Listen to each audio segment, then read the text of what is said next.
마가복음 15장에 예수님께서 십자가에 못 박히는 장면, 이 본문에 나오는 6부류의 사람들을 통해서 우리 인생이 극복해야 될 인생의 한계들, 또 달리 표현하자면 인생의 약점들, 그런 것들을 살펴보고 우리가 어떻게 그 한계를 극복할 수 있을까, 어떻게 그 약점에 발목 잡히지 않는 인생을 살 수 있을까, 그렇게 고민해보고 있습니다. 우리가 부딪히는 인생의 한계 첫 번째가 무엇이었습니까? 자기 증명이죠. 내가 이런 사람이다 라면서 나를 증명하려는 욕구를 우리는 극복해야 합니다. 두 번째는 무엇이었습니까? 시기심이었죠.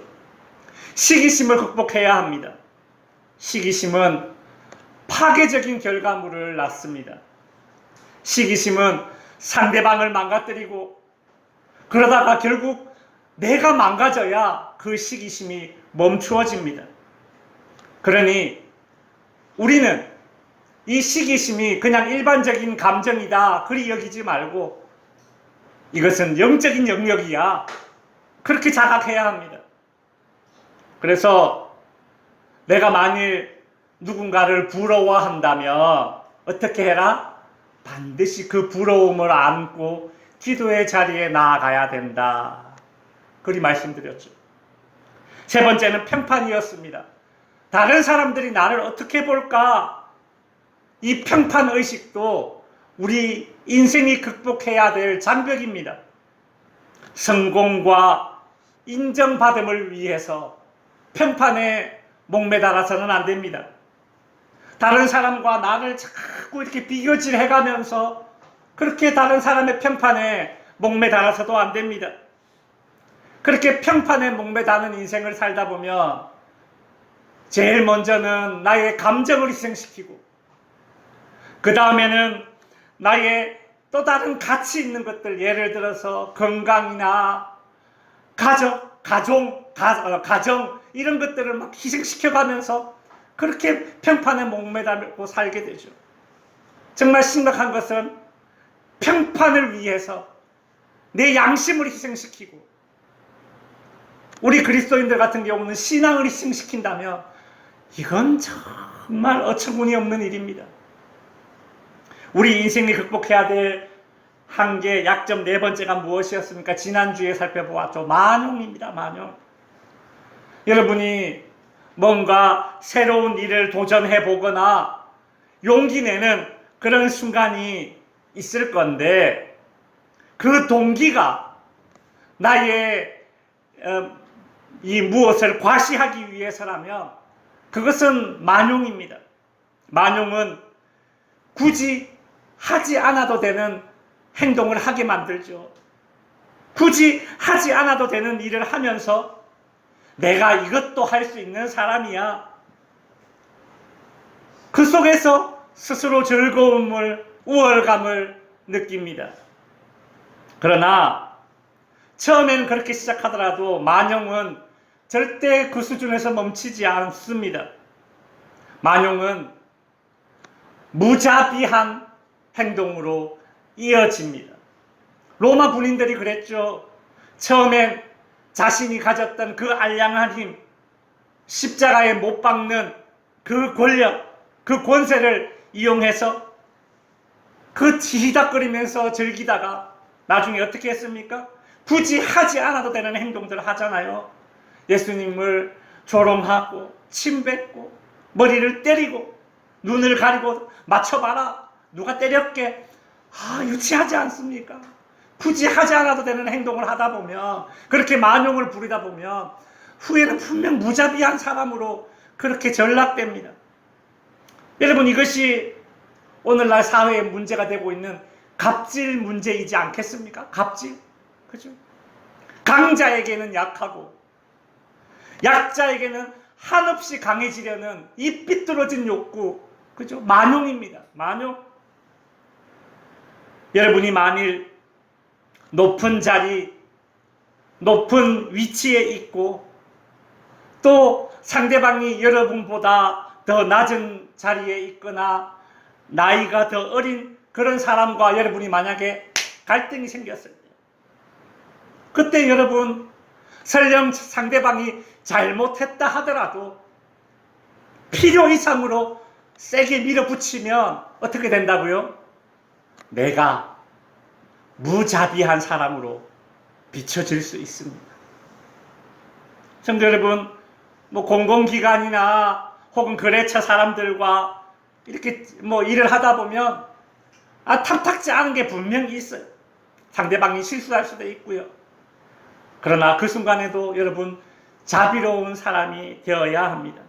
자비로운 사람. 내가 이거 한번 바로잡아 보겠다. 정의감이라고 착각할 수도 있습니다. 정의감은요, 나보다 강한 사람 앞에서도 옳은 것을 위해서 내가 굽히지 않는 것이 정의감이지, 나보다 약한 사람 앞에서 내가 내 힘을 과시하는 그것은 정의감이 아니에요. 그러니 여러분, 우리는 만용을 부리는 사람이 되지 말아야 합니다. 내가 할 수 있는 것이라 하더라도 마음껏 휘두르지 마시기 바랍니다. 아무리 명분이 있다 하더라도 최소한 무자비한 사람으로 비춰지지는 말아야 합니다. 우리 인생이 극복해야 될 한계, 약점 5번째. 오늘은 충동입니다. 충동이란 외부의 자극을 받아서 내 마음이 흔들리는 것. 사전에 보니까 그렇게 되어 있어요. 외부의 자극을 받아서 내 마음이 흔들리는 것을 충동이라고 합니다. 여러분, 요즘 TV에 쇼핑몰 채널이 얼마나 많습니까? 그죠? 저는 이렇게 TV 보다가 쇼핑몰 채널 나오면 바로바로 그냥 넘겨버리는데, 근데 어느 날은 무슨 일을 하다가 쇼핑몰 채널에서 멈춰져 있었는데, 근데 쇼핑몰 채널 진짜 한 몇 분 동안 그렇게 틀어져 있는데, 그냥 아무 생각 없이 쇼핑몰 채널을 이렇게 보고 있으면, 특히나 밤에 음식 이렇게 쇼핑몰 채널 이렇게 보고 있으면 참 희한하죠. 없는 구매욕이 막 생깁니다. 너무 희한해요. 그죠? 이게 뭐예요? 충동이죠. 충동.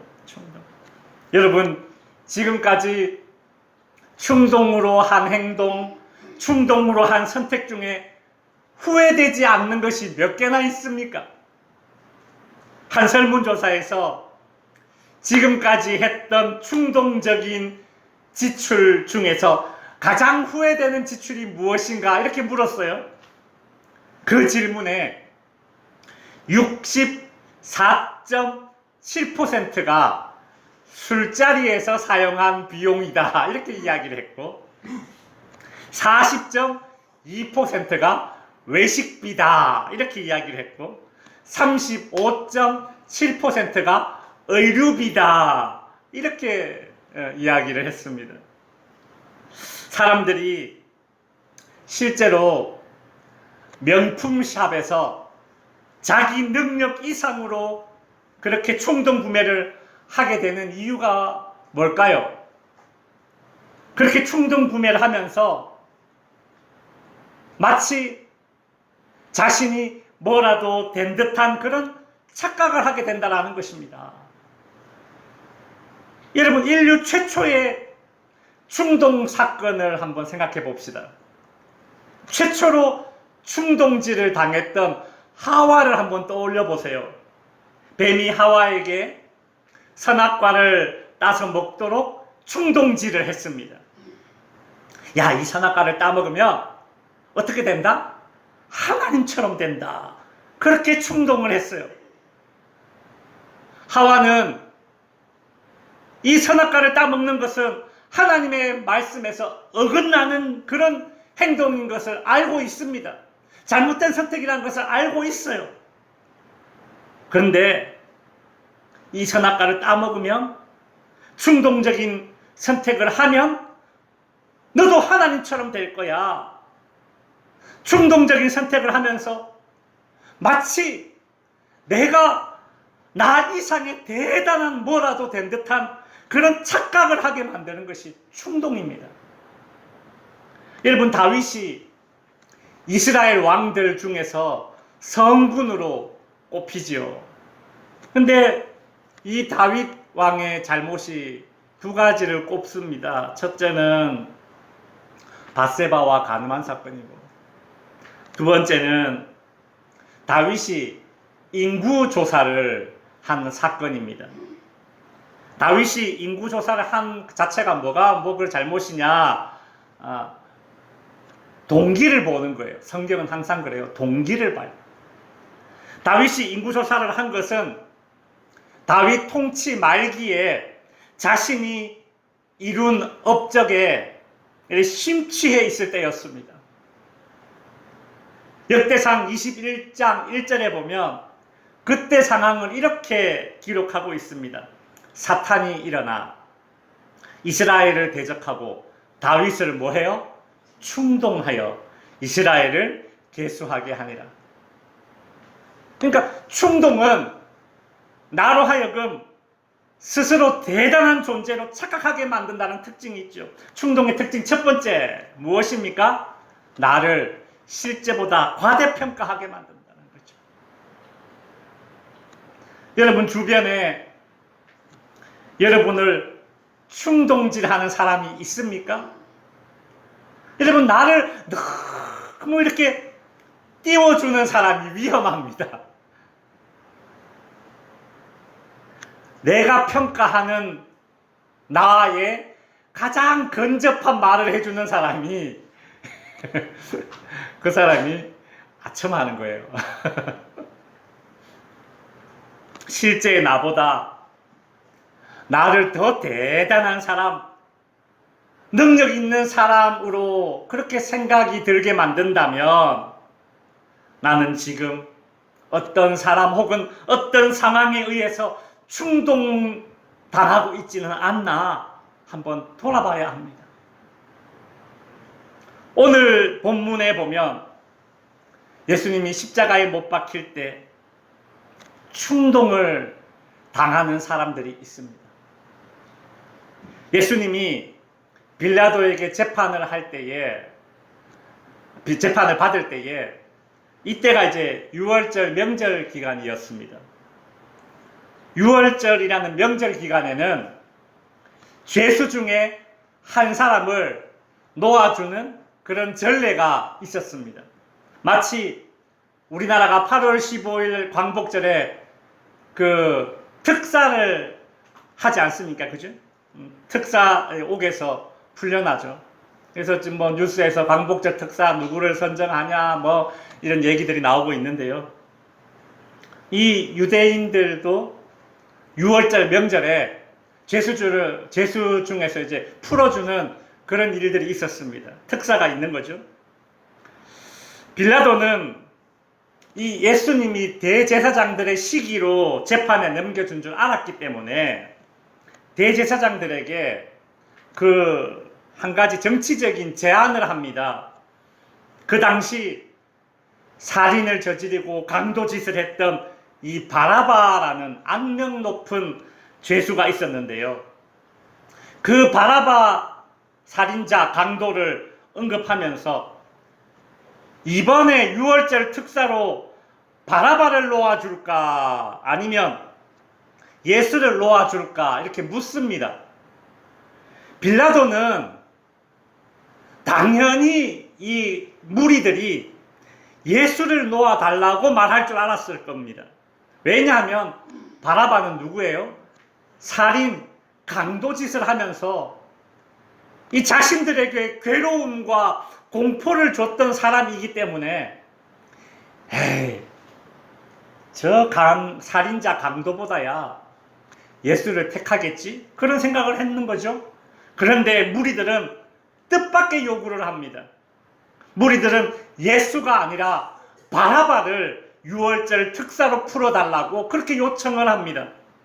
전혀 상식적이지 못한 비합리적인 선택을 하고 있습니다. 무리들은 왜 이런 말도 안 되는 선택을 지금 하고 있는 것일까요? 그 이유가 오늘 본문 11절에 나오죠. 11절에 대제사장들이 무리를 뭐해요? 충동하여 도리어 바라바를 놓아달라 하게 하니 충동당한 거예요. 충동질 당했기 때문에 전혀 합리적이지 않고 이상한 선택을 하는 것입니다. 충동은 그렇습니다. 사람들로 하여금 반드시 잘못된 선택을 하게 만드는 것이 충동이에요. 예수보다 바라바를 선택하는 것이 더 나쁘고 안 좋은 선택인 줄 알면서도 그 선택을 하는 것이 충동질 당한 사람들입니다. 여러분, 충동적으로 어떤 지출을 한 사람들 가운데 80% 이상은 충동적인 지출이 나쁘다고 말했습니다. 충동은 그렇습니다. 알면서도 또 당하는 것이죠. 반복성을 띱니다. 반복성. 이것이 충동의 특징입니다. 빌라도는 무리들이 예수 대신 강도 바라바를 풀어달라는 그런 요구를 듣고 놀랐습니다. 그래서 다시 한번 확인을 합니다. 그럼 예수는 어떻게 할까? 강도 바라바를 풀어달라고 하는 것을 보니까 설마 예수도 함께 풀어달라고 하겠지? 뭐 이 정도는 생각을 했을 거예요.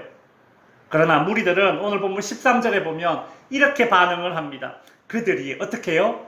다시 소리 지르되 그를 십자가에 못 박게 하소서. 빌라도가 무리에게 말합니다. 예수를 십자가에 못 박으라고? 그만한 죄는 없는 것 같은데. 그러자 무리들이 14절 후반부에 어떻게 해요? 더욱 소리 지르되 십자가에 못 박게 하소서. 여러분, 저는 두 가지에 주목을 했습니다. 다시라는 말과 더욱이라는 말이에요. 이것이 무엇을 의미합니까? 반복성. 충동이 가지고 있는 특징 가운데 반복적으로 그런 행동을 하게 하는 것이죠. 충동당한 무리들의 모습입니다. 충동의 특징 두 번째가 무엇이다? 반복성. 충동은 반복성을 띱니다. 충동을 당한 사람들은 나쁜 선택인 줄 알면서도 반복적인 행동, 반복적인 선택을 합니다. 여러분, 실수가 반복되면 그건 실수가 아니라 뭐다? 실력이다. 이런 말이 있잖아요. 마찬가지로 악에 이용되는 것이 반복된다면 그것은 순진하다는 말로 그렇게 변명하기에는 택없이 모자란 변명입니다. 말씀을 마칩니다. 오늘 2부 순서가 있기 때문에 조금 일찍 마치겠습니다. 최근 한 2, 3년 전부터 우리가 자주 듣게 되는 그런 새로운 단어가 있는데요. 무엇인가 하면 이 가스라이팅이라는 단어입니다. 가스라이팅.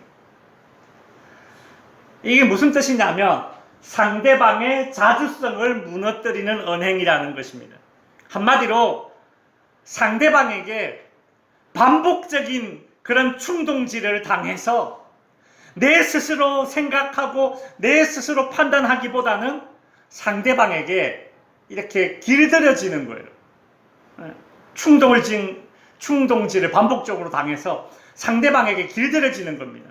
마치 예수님 당시에 이 대제사장들에게 반복적인 충동질을 당해서 예수님보다 살인 강도 바라바를 선택했던 이 무리들이 이 충동의 한계를 극복하지 못한 사람들입니다.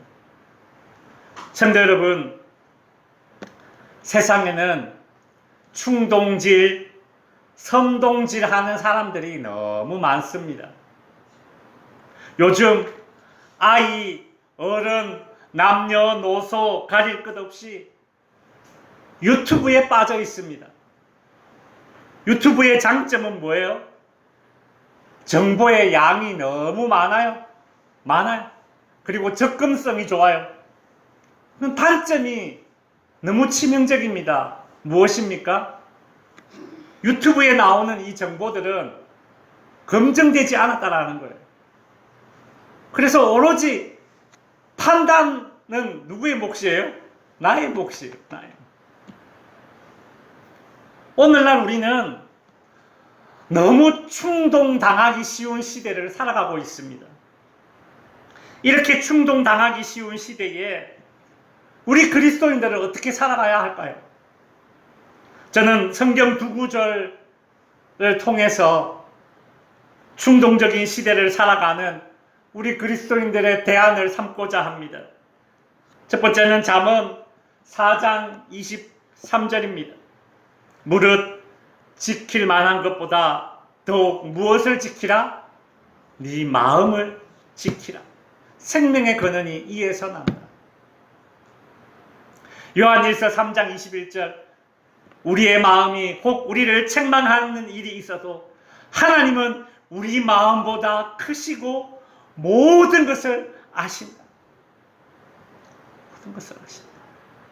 성도 여러분, 오늘날 충동이 난무하여 마음이 흔들리는 시대를 살아가고 있습니다. 이 흔들리는 세상에서 우리의 마음을 지키는 길은 우리의 마음보다 크시고 우리의 모든 것을 아시는 주님의 마음을 본받으며 살아가는 것인 줄로 믿습니다. 이 흔들리는 세상에서 주님의 마음을 본받아 흔들리지 않는, 충동되지 않는 그런 인생을 살 수 있는 우리 덕지교회 모든 성도님들 될 수 있기를 바랍니다. 우리 찬송가 455장 1절, 3절 같이 한번 부르겠습니다. 찬송가 455장입니다.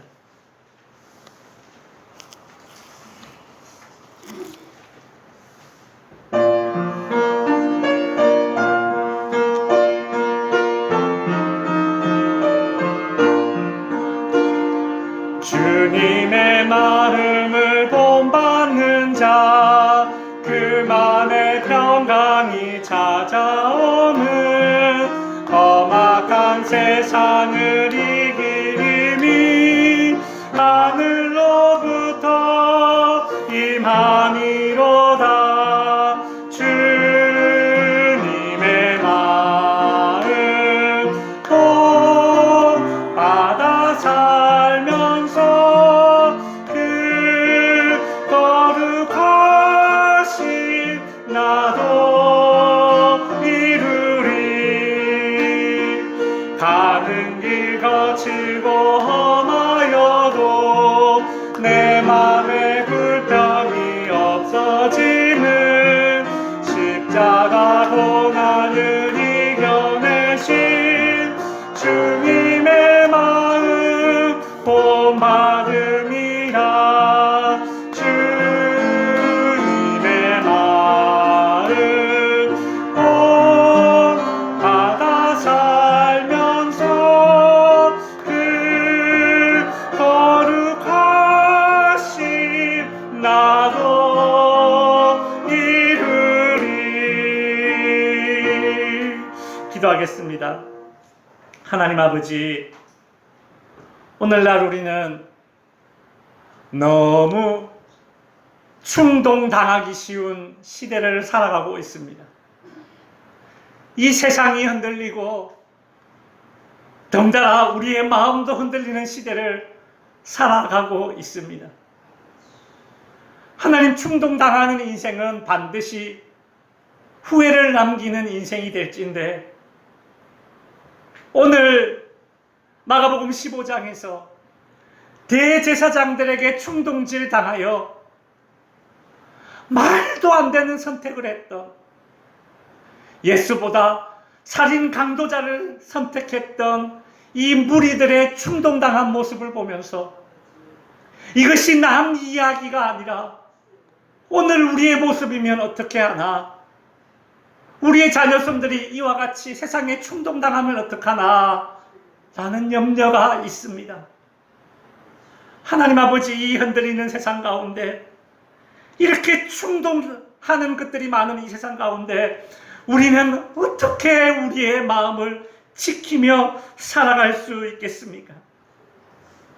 하나님 아버지, 이 흔들리는 세상에서 우리의 마음을 지키는 길은 우리의 마음보다 크시고 우리의 모든 것을 아시는 주님의 마음을 본받으며 살아가는 것인 줄로 믿습니다. 하나님 아버지, 주님의 마음을 본받아 살아가면서 주님의 거룩하심이 나의 거룩하심으로 덧입혀지기를 간절히 바라는 그런 삶을 살아가는 우리 모든 덕지교회 성도님들, 자녀손들 되게 하시어 이 흔들리는 세상에서 흔들리지 않는 마음으로 충동되지 않는 삶을 살아갈 수 있는 바위와 같이 반석과 같이 견고한 인생을 살아갈 수 있는 우리 모든 덕지교회 성도님들, 자녀손들 되게 하여 주시옵소서. 예수님의 이름으로 기도드립니다. 아멘.